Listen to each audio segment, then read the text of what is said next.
Baba. Vipi baba za shule? Nzuri, sijui nyie hapa nyumbani. Sasa tujambo, sema mamangu katoka kidogo. Vipi masomo? Nimegonga 100 huko. Shaanza.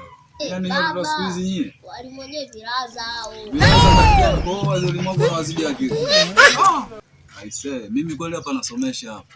Nimeangalia mitihani yako jana, umepata masomo hilo umepata 0, Kiswahili umepata 0, Sabati umepata 0, alafu umesema walimu kilasi. Failure, you can never make it.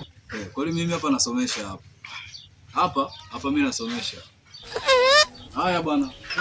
Angalia chakula ndani huko mama kipo kwenye meza. Ila baba.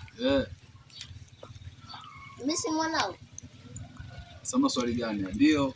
Au mimi sio babako? Babangu. Sasa nataka nikuulize. Uliza na kusikiliza. Kuna msemo anasema hivi. Chakulisi huwa kinazidi. Kwa nini? It is finished. Chakulisi kinazidi vipi sasa na wewe? Maswali gani haya? Mimi nafikiri bwana unauliza maswali ya shule, unauliza maswali ya takuzita. Hiyo sayansi na Kiswahili. Nimepata 0. Ndio, nimepata 0. Si nimeona mimi jana nimepata 0 na kwa wewe yani senyo tu. Ndio masamia nyinyi. Kwa wewe 0 umelisi kwa mimi. Ni watoto wa shenzi kweli. Mimi nataka gari takiwa ndani huko. Siku hizi bwana. Wewe unapopata 0 hapo kuona mimi nilikuwa napata 0 kwa sababu umelisi nimekuzaa mimi. You don't know why it's going on.